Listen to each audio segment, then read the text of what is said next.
welcome to another episode of Money for Nothing, the podcast about music and capitalism. I'm Saxon Baird, and today you'll be hearing an interview that Sam did with Kristin Robinson, senior writer at Billboard. We've had Kristin on before, and we were excited to have her back on to talk about one of the biggest music stories this year. No, not the Drake-Kendrick beef, but the TikTok Universal standoff where negotiations broke down and Universal pulled all their music from the platform. Kristin and Sam will be discussing what has happened since then, now that TikTok and Universal have kind of sort of made up, and the fallout and kind of what people are whispering in the industry. We're very excited to talk to her again. Before that, as usual, please rate and review us. Subscribe to our newsletter, moneyfornothing.substack.com. Now, here's Kristin Robinson, senior writer at Billboard, talking with Sam about TikTok and Universal. 君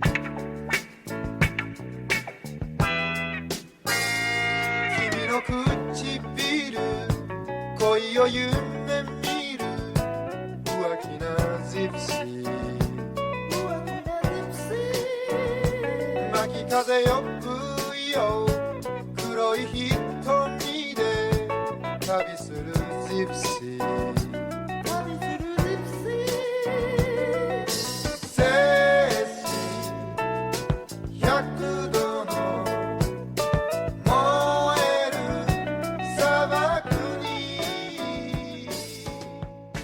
Kristin, thank you so much for coming on Money for Nothing. We really appreciate it. I'm happy to be back. This is fun. So we have you back because we're doing like a very Money for Nothing thing, which is instead of just following the headlines, actually taking some time to reflect on big music industry things and think about what they've meant. And in particular, the probably one of the most important music stories of the past year, which was the breakup and makeup of Universal Music, the dominant, certainly the largest major label and publishing company, and TikTok, which I would say like holds a similar place in the social media ecosystem these days.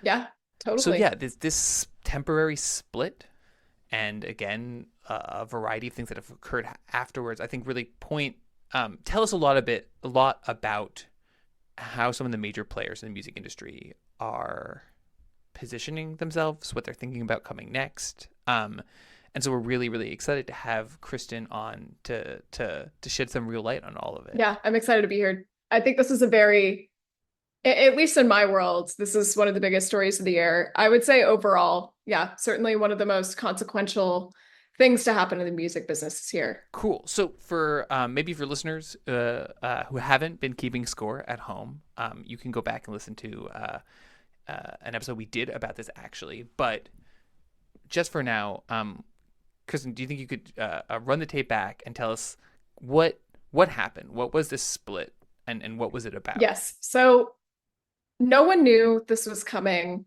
I did hear rumors about it the day before it was announced, but pretty much no one knew this was coming. All of a sudden, in late January, Lucian Grange, CEO and chair of Universal Music Group, sent out a letter to all of the people who worked at Universal and all the people who were signed there, saying basically, we have tried to come to an agreement with TikTok to renew our license to keep our music on the platform, but they are not willing to come to the table and agree to certain things that are very important to us. They do not care about the, quote, fair value of music. They also alleged that there were issues in negotiations around AI and artist safety. This came as a very big shock to everyone. Like I said, no one really had any heads up. I hear that I heard at the time that there were some of the major acts got a heads up a day before, and that's how I ended up hearing about it. But yeah, it was a surprise. It ended up lasting for 3 months. And I really noticed throughout this that one of the biggest parts of it is actually that Universal Music Group is not just a collection of labels that do, Taylor Swift and Ariana Grande and all the big artists. They also have one of the world's largest publishers, UMPG. And UMPG's writers have touched artists across the label landscape outside of UMG too. So when they were doing all these takedowns of music, Hmm.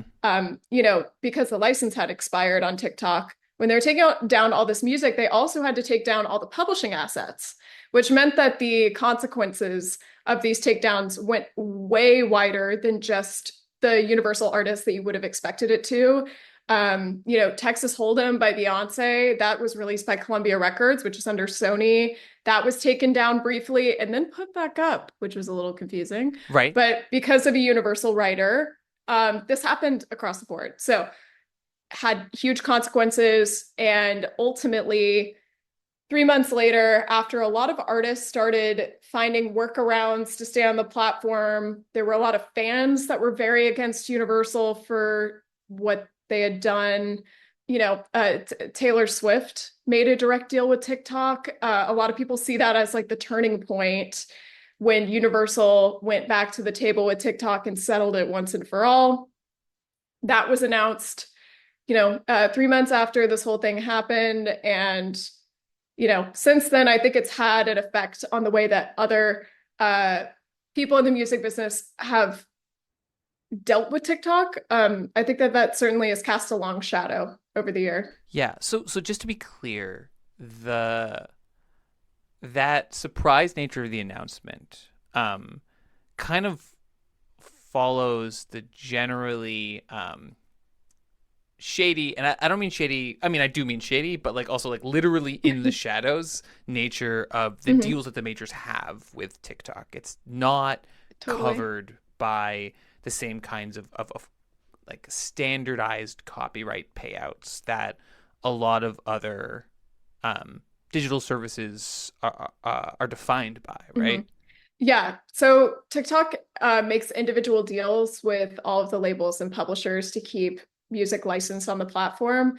We, as the general public, have no visibility into what the terms are. The only visibility we get None. is when, None. is when something like Universal is like, hey, we're probably, we're having issues with AI and artist safety, and the amount they're willing to pay for music is too low. That's the only insight that we get. And that's because they let us have that. So So it definitely is a shadowy area. that's what they said, right? So AI, artist safety, payouts. Do we have now any more insight into the process of that breakdown of like what happened or why? Because it felt at the time like either a power play on the side of TikTok or Universal, or something had gone like terribly wrong, but that this was a big inconvenience. This is a big risk for both parties to have this kind of public break. Yes. So it was a really big risk for both of them. I think it ended up paying off for TikTok more than it did for Universal, although Universal will say they're very happy with the deal that they came to at the end. I think that it probably dates back a few months before it ended up getting announced. These licensing agreements, the negotiations typically start a couple months before. We don't know much more about the nature of the breakdown of communication between the two. But yeah, Universal decided to pull the trigger. I had been told by a source within Universal system that they felt like this was like the nuclear option like they pulled the trigger by telling everyone, hey, this is what's happening, and we are going to step back until they are willing to pay for music in the way that we're comfortable with. I do think it also should be noted that Universal is much more public these days than it used to be because it's a publicly traded company. So I do think that they made this statement and decided to boycott TikTok essentially as a bargaining chip. But I also think that it was very important for them to say this all publicly because they wanted to also do a show of force for their shareholders to be like, hey, we're not getting pushed around by the services. We have the control here and we are pulling our music until they decide to come to the table. In the end, they say, like I said, that they're very happy with the deal, but I think that it upset their artists and their fans so much more than they had anticipated. And so many Mhm. people found workarounds to make sure they could stay on TikTok that I don't think that the boycott was quite as effective as they had initially hoped it would be. Do we have any? I mean, this is the funny thing about all these negotiations, right? Is that like, I mean, the answer to this question I'm about to ask might just be like, no, we don't, which is crazy. Do we have any sense of what the impact of pulling the biggest and most lucrative catalog on earth off of TikTok had on TikTok? No, we don't. But I would say the impact was a lot less than I think Universal thought it would be. Because, I Mm-hmm. mean, I don't know exactly why, but like Texas Hold'em, for example, again, that ended up getting back on the platform. And then you started seeing, like, I did some reporting during the time that this negotiation was going on and the boycott was going on. There were lawyers who had Mm-hmm. been talking to Universal artists about how they can keep their songs on the platform, whether that's a direct deal with TikTok for the larger ones who had the ability to do something like that, or whether it's like, Mm-hmm. okay, so if it's not being released by a Universal label, kind of like the Texas Hold'em example, what if we removed the Universal songwriter from, you know, the metadata, and so there's nothing tied to Universal there, and then we can add him back on once this is all over. And so a lot of people did that. Yeah, Can you do that? people did that. But so that's a fix at the level of Yeah. metadata. Like the copyright, they were still on that's just fooling the Yeah, IP, the content you know, analysis I actually don't systems. know how it worked in practice, but I do know, especially with new releases that were released during that time by non-UMG labels that featured a Universal songwriter, they would just go to the songwriter and be like, hey, can we put you on the, can we get you your publishing 3 months from now? Like, we just need to wait this out. This is going to hurt us. This is going to hurt the song. And it put these Universal songwriters in this horrible position where they had to accept it because Yeah. songwriters don't have much leverage over the artists they're working with anyway. So, anyways, all of these reasons led to some of Universal's catalog still staying up in various ways. Um, oh, another thing, I remember Olivia Rodrigo had a deluxe version of Guts that had just come out, and she Right. was promoting one of her songs from that. It was called Obsessed. She made a sped up version, or sorry, she didn't. One of her fans made a sped up version of the song, uploaded it as an original sound to TikTok, and Olivia was using it to promote her song. So she was essentially still going for it, Right. but it was obviously a song that shouldn't have been on there. And my thought in seeing that, I was like, okay, this is one of Universal's top artists. You don't think that Universal nor TikTok has seen this sound? I think Right. that people looked maybe the other way when it came to the larger artists to allow them to do their thing still so that they didn't get any more upset about the situation. But, those are private talks that I am not privy to. But yeah, all this Yeah. led to the fact that TikTok actually did have a lot of Universal's catalog still up Huh. somehow. Yeah. I mean, so I feel like that could cut both ways in a little bit. Like at one level, it's Universal can't fully pull its stuff off of TikTok. On the other, you could argue that like the TikTok ecosystem needed the Universal material enough that fans found way like uploaded or tried to fill in that gap, that like they weren't just totally fine Yeah. without Universal stuff, that actually big accounts tried to, or that for big artists people really tried to yeah, replace this important content that was suddenly missing. Yeah. Yeah. Yeah. I mean, that's a great argument. Like, Universal's music did matter. Like, that was what Universal was hoping in the beginning, I'm sure, is like, we have the biggest catalog, the most important catalog in the business. We can throw our weight around and get them to come to the table. And then hopefully that sets a better precedent for other people who are licensing with TikTok in the future. And I mean, yeah, they are right that like people still wanted that Olivia Rodrigo single up, so they found a way. That being said, no one was getting paid on that one. It almost was like it almost proved that Universal artists were willing to work for TikTok for free. Like they were willing to forego payment in order to stay with the platform. And yeah, I mean, it also just showed that policing your copyrights on there is very tough and unruly. So, Though, I mean, yeah. just to push on that idea about people willing to go on TikTok for free. I mean, given the level of payouts and given my understanding is it's not paid out by play the same way that if a song goes viral on, I don't know, YouTube, where like it's paid out every time someone streams it is a, the copyright activates, basically. It's a copyright claim. I mean, aren't people already kind of on TikTok for free? Not for free, but for like, it's not a great payout. No, and I think that's why this all happened the way it did. Like, I think if the payouts were substantially contributing to the artist's bottom line, right? But like kind of in the way like if this had happened, which it's very apples to oranges to compare like a hypothetical situation of like, what if UMG said they were going to pull everything from Spotify? I think that would have been a very different situation because Spotify does meaningfully contribute to an artist's bottom line. Right.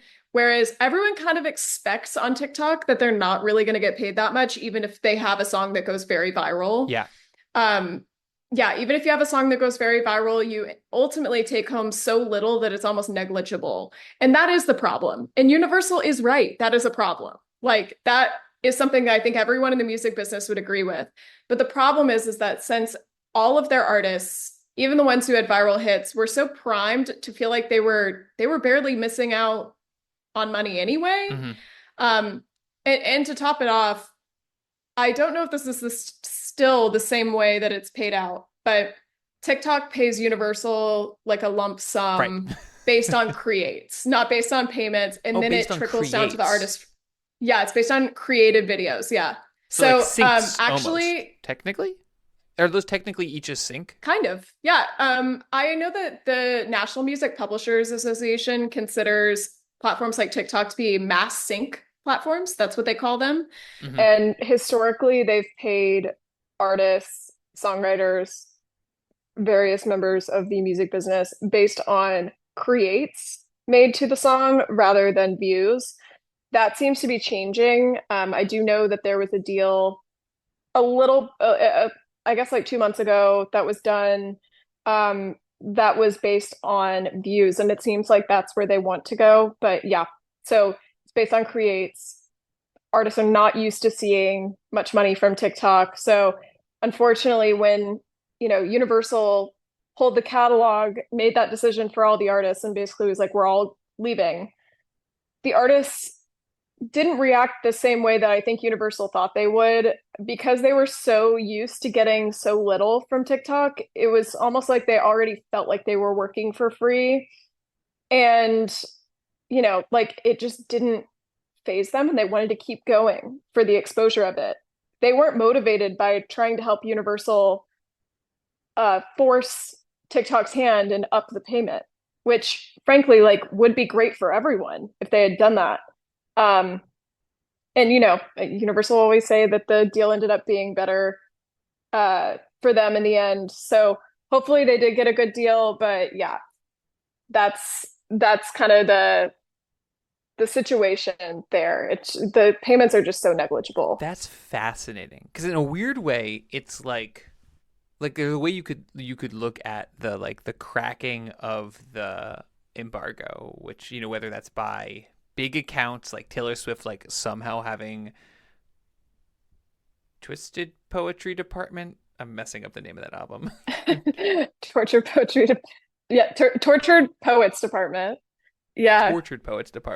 Like magically appearing, or smaller artists, and in a weird way, it's like almost an expression of artist labor power, right? Like the you could say the music industry has made these deals with tech companies for so long that it is interesting to see artists like actually express labor power and say like, oh no, it's actually better for our career to be on here rather than like whatever negligible payout we might get. And that actually that split between the labels and the artists. The fact that that's unexpected is fascinating to me because you feel like Yeah. you could have seen that with deals with Spotify. You could have seen this in many different places, and it just hasn't happened and hasn't happened and hasn't happened. And somehow here there was daylight between the labels and the big stars in a way that's fairly unusual in the contemporary music industry, I feel like. Yeah. I think that artists are in a really tough position right now because they keep being told by their label the only thing that works right now is TikTok. You need to be on TikTok. And then they force them to be off of it. This was Right. especially Right. harmful for the artists that had already slated the release of an album that they poured their heart and soul into during that time period while Universal had yanked the catalog. And so they're like, wait, I thought you guys told me I need to be on here and I need to be promoting myself every day. And now I Right. can't. And yeah, I mean, I think that artists are pushing back because they're like, we're doing all the marketing already. Y'all are asking us to be on TikTok all the time, and now you're saying we can't, but it's the only thing that works. And artists Uh-huh. do have a lot of power. I think they always have had the power of being the public figure, the public face. And I think that they really exercise that power here. Um, but yeah, we haven't really seen artists kind of go against their label in this kind of negotiation tactic before. Unfortunately, as a lot of people put it to me, this is sadly an example of many in which the music industry is in a race to the bottom. Right. So, unfortunately, people were like, yeah, oh well, it would be nice to get paid, but we're not. So let's just keep going because I just need to get through the next release. Everyone just kind of forgets that if you don't all stand together on something, the tech companies see that. And unfortunately, I think with this Universal thing and the fracturing of the way the artists reacted versus the way Universal did, really proved that tech companies do have a lot of power against a divided music industry. So it's too bad. Though I mean there's a counter argument which is I mean you were kind of saying it too, which is like given the way that the money flows, well, given the way we think the money flows, because again, this is all there's zero visibility on these deals. At least part of the ways that the music industry functions now is they are getting payouts from these tech companies that are like for the right to license all their things generally, in addition to whatever smaller payout, right? So like we know that the classic example is that the major labels all got Spotify stock when they licensed um their catalogs to Spotify. And like some of those major labels did pay out some of those earnings to the artists, but that just there's you could argue that the labels haven't necessarily stood with their artists um against the tech companies, so why should the artists stand with the labels against the tech companies, right? Like the labels have already licensed like you said, have already put these artists in this impossible hamster wheel position. Hmm. Yeah, I mean, I don't think I can exactly comment to that, but I will just say that artists and labels, because the the product in the music business is art and it's human beings. And Yeah.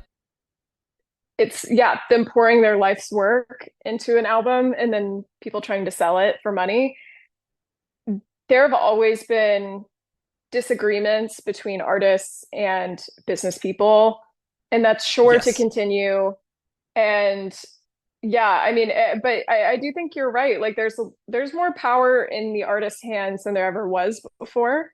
And I do think that that was shown during this whole situation. So frustratingly, certainly to me, I would assume for you as well, we don't know what the new deal was or looked like, right? Yeah, we don't. All we know about what happened at the end of this is that UMG and TikTok came together and made a joint press release announcing that they had made up and that they were both happy with the deal. I have no idea what that means. Um, so, it was interestingly put out right before an earnings call with investors. Right. Um, if I remember correctly, it came out really late in the day, right before the earnings call the next morning or something like that. And it felt very clear to me that they really wanted to be able to go into that meeting with shareholders and, be like, we came out victorious. I don't think we'll ever know. I have Oh, I tried. bet. I bet. I think only yeah, I think only a handful of people have ever seen that deal. I would say that the general consensus, just of anecdotally speaking to tons of people in the music business about how they feel about that Mhm. situation, they don't feel like this was a win for Universal. But ask anyone who works for Universal's communications department, and they will say it was a Well, resounding yeah. success. So it's just kind of grain of salt. We don't I know. mean, if I worked for the Universal Communications Department, I would also say that it is a resounding success. Yeah.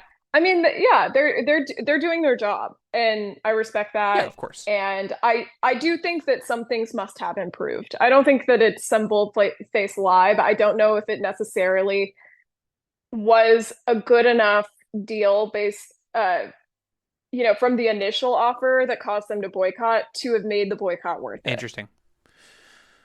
So, I mean, one of the reasons, one of the, I guess, precipitating factors for us reaching out to you and having you back on the show, besides the fact that it's always great to chat, is that there have been a series of interesting TikTok related moves more recently that felt to me, and I think felt to you, like they maybe shed some more light on that deal and what the state that the boycott left the industry and the relationship between the majors and TikTok at, I guess. And maybe the most important of those is been what's happened with Merlin and TikTok. Yes.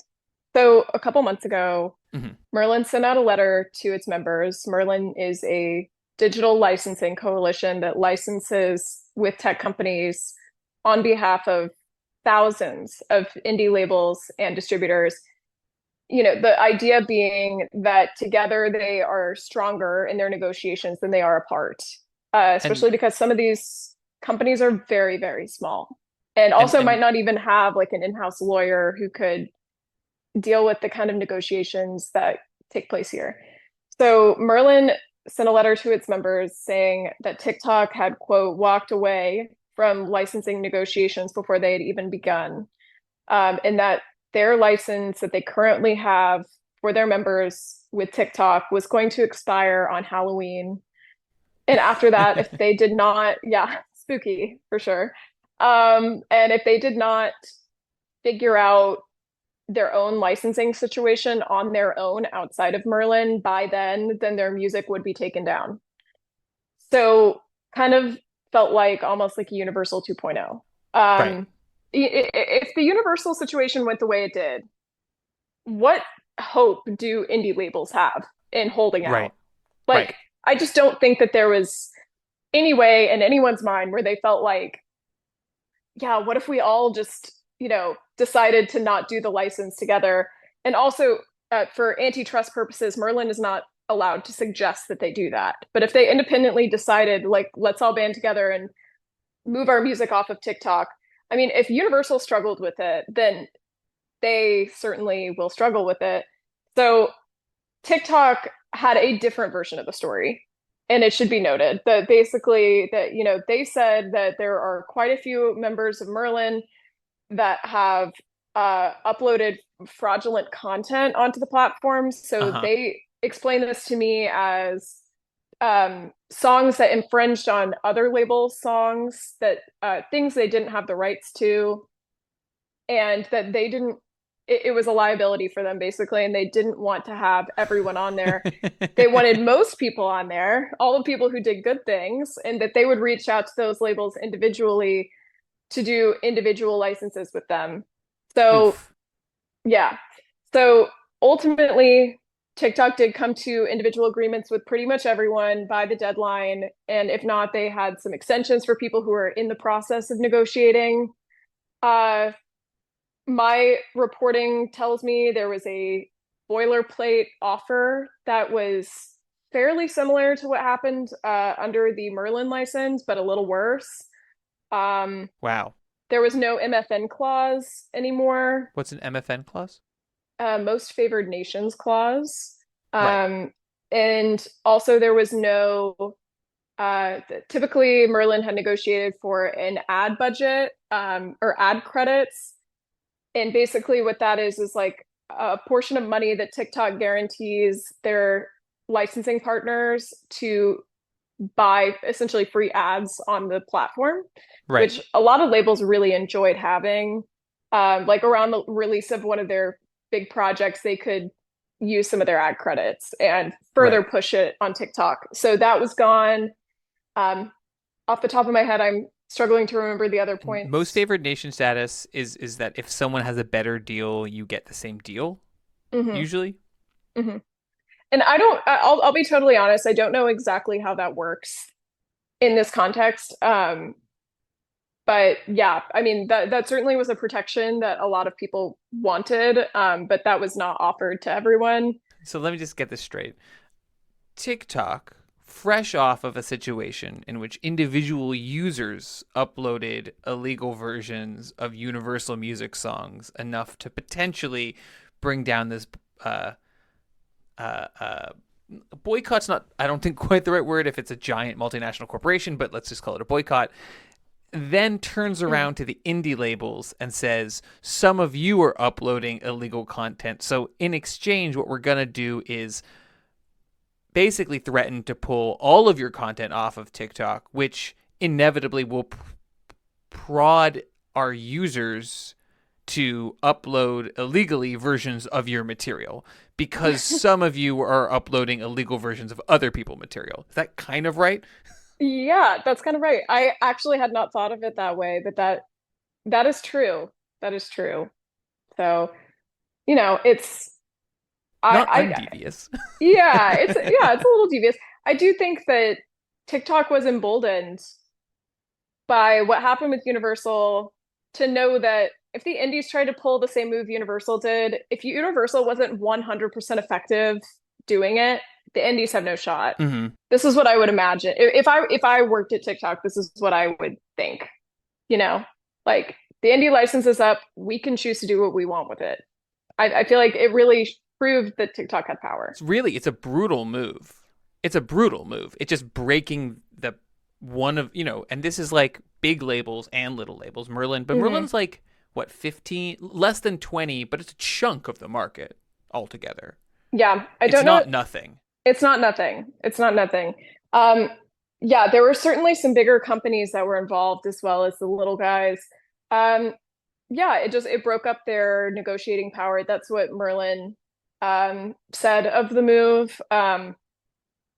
It's I think this is going to be the new normal with negotiating with TikTok is they will offer you what they want to offer you. There might be a little wiggle room, but for the most part, unless you want to try to pull your stuff from the platform as UMG did, you just got to accept it.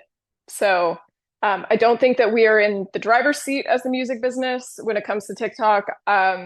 I have spoken to quite a few folks asking them, could other tech companies be watching what's happening here and get ideas of, maybe they feel like they can now push the music industry around a little bit more with licensing deals.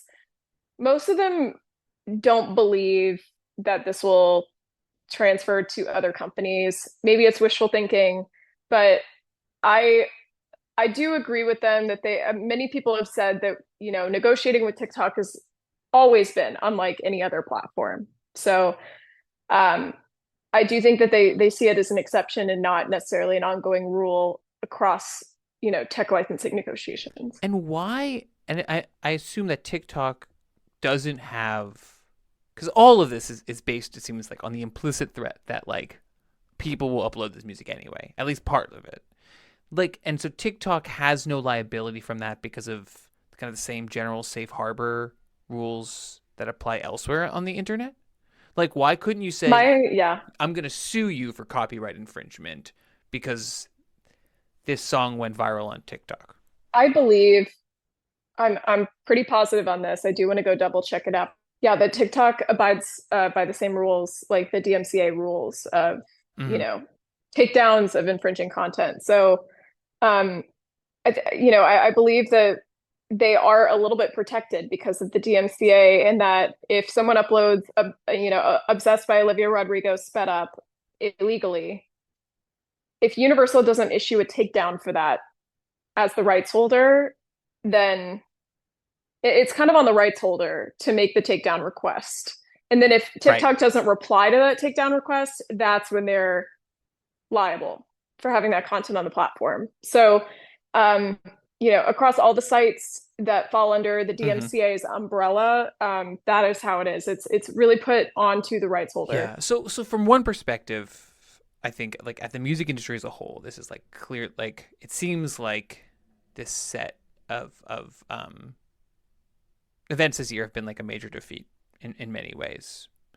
Um, I do want to ask you a couple questions about it from a slightly different perspective, Mhm. which is we've been tracking or taking seriously over the last year or so, kind of Lucian Grange's new, or not so new anymore, but like the Lucian Grange led, seemingly like an ideological shift, where instead of it being kind of every stream is equal, looking at certain streams or certain kinds of engagements or interactions as more valuable, potentially interactions that it's more effective to translate into like real life, butts in seats, or real life merch sales, or real life fans that persist over the longer term. And Mhm. thinking that it seems like there's been a shift in the major labels, partially potentially as a reaction to like the AI slop that just threatens to overwhelm all of the internet. It seems like there's like been a move towards differentiating certain kinds of interactions from other ones. And our last episode was about the music industry seeming new ability to produce like something that starts to look more like old school superstars after what had seemed like a while of just being like, oh, we can just churn out one hit wonders. One hit wonders are going to be just great for us. Yeah. Instead being like, no, we want to invest in superstars. And I do wonder about whether, and maybe this gets a little conspiratorial, so sorry for the long wind up, but whether these two moves could be about the majors saying, we have IP that's really valuable. We know that our percentage rate of a lot of streaming services are declining because of just the sheer rate of material that's uploaded to Spotify or uploaded to TikTok, but that actually just raw creates or raw impressions isn't the right way to categorize algorithmic culture, that some of this matters more and some of this is more valuable, and that our stuff just so happens to be the valuable stuff, and this long tail of indie and this long tail of like, the distro kids of the world, like small bedroom producers uploading their stuff in enormous quantities to TikTok, should have a different deal, should have a lower payout, because what we give you is valuable in a way that what they give you isn't. I think there's been a divide in the music business for a long time. Well, relatively long. In the modern streaming economy, where there are some companies that focus more on providing service to the large scale of creators that are now available, Mm-hmm. and people who have focused on high quality, top tier, top shelf talent, essentially. And I think the majors have Yeah. always fit that category. I do think they are realizing that the amount of scale, I think a lot of people, even people who are not exactly in the same camp with the same needs and same motivations as the majors, are seeing that like the scale thing is getting a little out of hand. Like there is a lot of stuff, and a lot of it, Yeah. as you mentioned, is AI slop. So yeah, I do think that there are maybe some revisions that we should all discuss. And as far as payouts go, Sure. But, I think everyone varies on how to do that. Um, because right now, the pile of money at Spotify gets divided between so many people. I understand that, Universal's looking at the future and is like, this will only continue. So let's partner with Deezer and try out a new streaming model that benefits quote unquote professional artists, which would be the people who are signed to Universal. And, Yep. try to like cut out incentives for these people who are uploading a lot of songs that have like under 1,000 streams. But yeah, I think that this divide is only going to grow over time as the scale keeps increasing and the majors keep trying to focus on kind of that high quality superstar. Yeah. Yeah. And I guess the question is whether they're able to bend the rules of the industry around that. I think that Universal, as things are clearly changing right now, I think Universal has been very forward and very vocal about the changes they wish to see. And that's actually going to be the subject of my next newsletter. So follow it if you'd like. It's called Machine Learning's. You can just like Google search Machine Learning's newsletter, sign up Billboard, and You you'll find absolutely it. should, dear listener. Absolutely, very much do that. Read the newsletter. It's fantastic. Thank you. Thank you. Yeah, no, in the next newsletter, I'm going to be looking at all of the different times that Universal has made public statements over the last year or so, and how they are trying to influence the conversation about technology and payment and all that good stuff. From the partnering with Deezer to pulling their music from Spotify to most recently, Universal suing Believe, which owns TuneCore, which is one of the largest DIY distributors, distributing the largest amount of content for massive copyright infringement. They are clearly trying to be a leading voice in this. And I think that, again, part of it might be because they're publicly traded and they want shareholders to know exactly what they're trying to do. And I think that they see themselves as the biggest company in music, as the biggest company in the kind of old guard of major labels, the person that should drive, or as the entity that should drive the change. And I also think that the more that they talk about tech, the more they seem like they get it and they know what they're up against. I think labels have been, whether fairly or unfairly, assumed to be too slow to react to things. Yeah. And I think that this is Universal being like, we are not slow, we're on the cutting edge of this. Like, we are going to drive the conversation about the fact that TikTok doesn't pay enough. We are going to drive the conversation on how the streaming royalty model is broken. We are going to drive the conversation about fraud, infringing content, that kind of stuff. I find it to be quite interesting. So we'll see like how much influence they end up wielding over the business. And how, if they do get a bigger slice of the pie, how that is distributed between artists and labels. Yeah, I mean, it all remains to be seen. Yeah. I mean, maybe, and this is just maybe a final fact on the way out. I was just checking right now that, the top 10 of the TikTok top 50, and it's major label, major label, major label, major label, major label, major label, major label, major label, and I don't know about number 9. Maybe the one lone indie, but also it could be one of those indie labels that distributes through Virgin, which is owned by Universal. So Right. you never know. You never know. Well, Kristin, thank you so much for taking the time to come on and talk with us. This has been a fascinating conversation, and I think, a really interesting one. Thank you so much. Yeah, I really enjoyed it. Thanks so much.